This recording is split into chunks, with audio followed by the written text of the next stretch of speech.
Hey guys, this is GG, and you're really gonna like this video. I know the title's kind of tough, right? Are Jehovah's Witnesses really stupid? And there's a video that I'm gonna show here in a little bit, and you're really gonna love it. It's professionally done, not by me. It'll tell you who it's from, but it talks about stupidity not in the form of an insult, like I'm calling you stupid, a stupid idiot. No, no, no, no. It's stupid in a form of like, do you have a mental condition? And if you do have a mental condition of stupidity, can you fix it? Can you heal it? And can you turn it around? Now, it's very interesting because for those of you who are still Jehovah's Witnesses or love to read the Bible, well, Jesus talked about this in Mark 9:25. And it says, but Jesus, when he saw that the crowd was running up together, rebuked the unclean spirit, saying to him, Thou dumb and deaf spirit, I command thee, come out of him and enter no more into him. So it's an unclean spirit. Just like when you would say to your son or your daughter, I don't want you to hang around with so-and-so because he has a spirit I don't like, or he has a bad spirit, an angry spirit. Or when you go to school and then the cheerleaders are talking about, school spirit and trying to get everybody riled up. So we know that there's different types of spirits. There's not just one spirit. There's a lot of different types of spirit. And we know that we're more than just humans. We are spiritual beings. So we also know that there is a thing called the dumb and deaf spirit, or a stupid spirit as well, that can enter a person. And you can be very, very stupid and do very stupid and evil things, like it says, unclean spirit. And it's like a disease. You are mentally diseased. But can you be healed from such a thing? And that's what this video that you're going to love is about. I copied it and pasted it, and you can find out where to, and you'll see it on YouTube. Some of you have already seen it. But we're asking the questions, are Jehovah's Witnesses stupid? Because you ask yourself, who would disassociate themselves from their mother, their father, or their brother, sister? Who would say, I'm going to listen to these people who live in New York City, but I'm not going to listen to my brother and sister or my mother? Only a person that has been possessed by an unclean spirit or stupid spirit would put the words of somebody who's unknown, that you never met them in your life, you don't associate with them on a daily basis, you don't see them on the weekends, but you listen to them, and they'll tell you, disfellowship your brother, your sister, and don't talk to them ever again. You have to be clinically stupid to think that way. And you have to be clinically stupid to look at the pros and the cons of blood transfusions and say, well, I'm not going to take a blood transfusion and to save my life or the life of my loved ones. But to be clinically stupid and say, hey, I'm going to choose death versus choosing life. I understand sometimes we have to make hard decisions, but a stupid spirit will keep us from making very smart decisions. Another stupid spirit would affect a person and say, I'm going to stick with this organization, with this religion. I'm going to stick with this company. I'm going to stick with this whatever, this group that has been proven beyond a shadow of a doubt to harbor child molesters, or to not, or to throw underneath the rug on more than one time. Throw underneath the rug the accusations of child molestation. You have to be stupid and evil, an unclean spirit, a dumb and deaf spirit. So how is it that you can test yourself? Because again, this is the most important part. In 1 John 4:1, it says that, and this is, if you're a smart person, it says, believe not every spirit, but test the spirits, whether they are of God, because many false prophets have gone out into the world. So a smart person will test internally and say, do I have a stupid spirit inside me? Is there a stupid spirit inside me? Or do I have a spirit that is coming from God? And how do you do it? It says you have to test it. You have to test it, not just with this by saying, honey, what do you think about this? No. You test it with many different people that you know, people that you don't know. Because you're trying to get feedback from many different directions, and that will give you a good test to see whether or not inside your body, inside your brain, inside your heart, you are filled with a stupid spirit. And a stupid spirit will lead you to do things that are detestable, even to death. You will kill members of your own family. Literally kill members of your own family if you're infected with a stupid spirit. So the following video I think you're really going to like, because it's I'm telling you, test yourself. And look, when you listen to this video, and you'll watch it more than once, you'll come back and watch it in a different channel, and you'll say, am I stupid? You'll have to test yourself.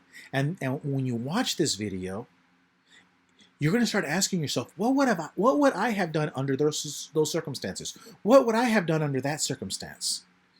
We all say we would have made the smart decisions under very bad circumstances.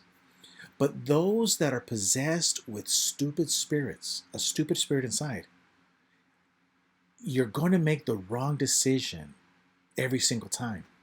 And you're going to be taken advantage of and manipulated.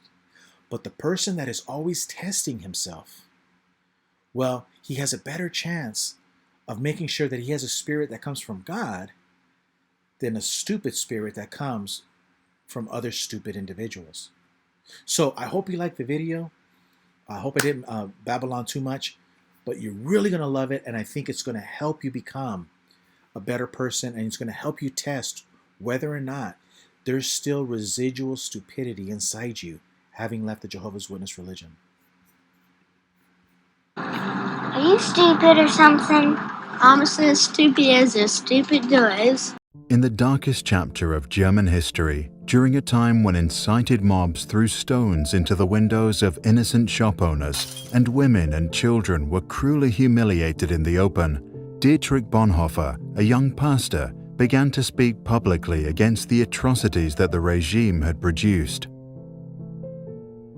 After years of trying to change people's minds, Dietrich Bonhoeffer came home one evening and his own father had to tell him that two men were waiting in his room to take him away.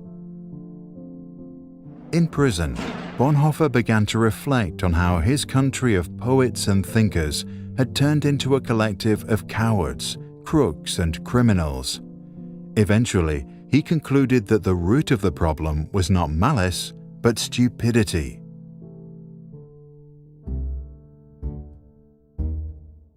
In his famous Letters from Prison, Bonhoeffer argued that stupidity is a more dangerous enemy of the good than malice, because while one may protest against evil, it can be exposed and prevented by the use of force. Against stupidity, we are defenseless. Neither protests nor the use of force accomplish anything here. Reasons fall on deaf ears.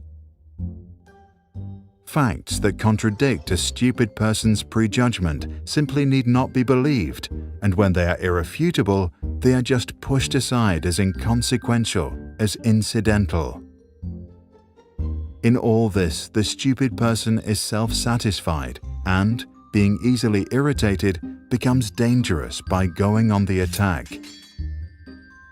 For that reason, greater caution is called for when dealing with a stupid person than with a malicious one.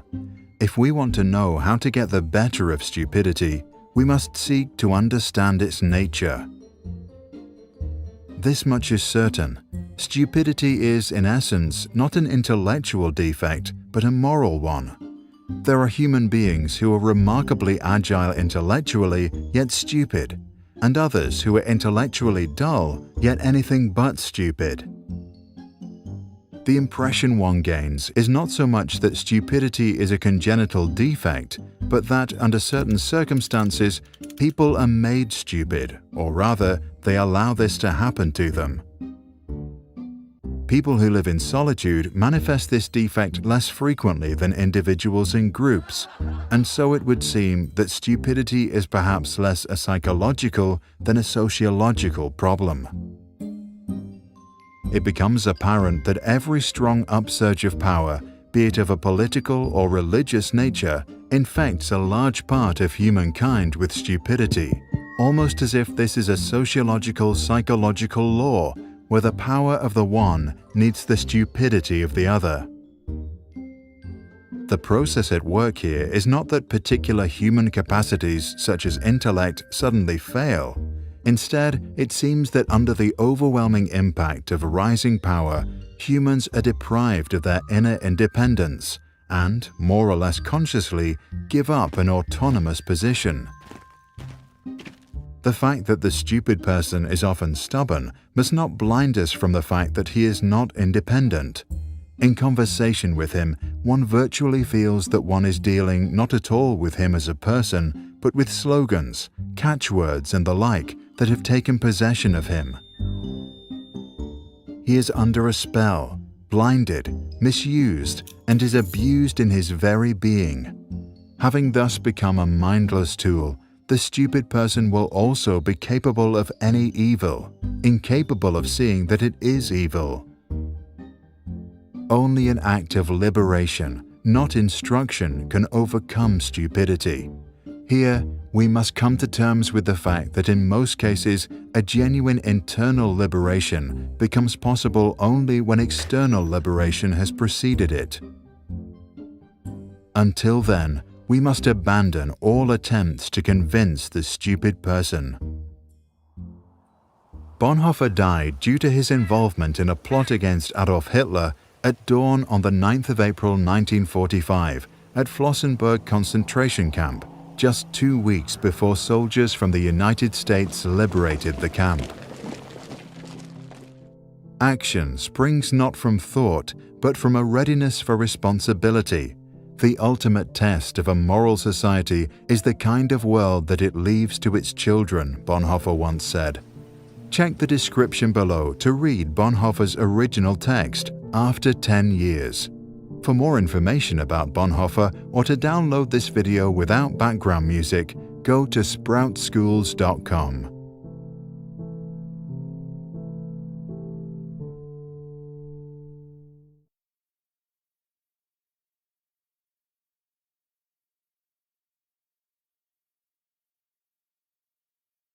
Sprouts videos are published under the Creative Commons license. That means our videos are free and anyone can download, edit, and play them for personal use. And public schools, governments, and nonprofit organizations can also use them for training, online courses, or designing new curriculums. To help us stay independent and support our work, you can join our patrons and contribute. Just visit patreon.com/sprouts. Even $1 can make a difference. Are you crazy? Or just plain stupid? Stupid is, stupid does, Mrs. Blue. I guess.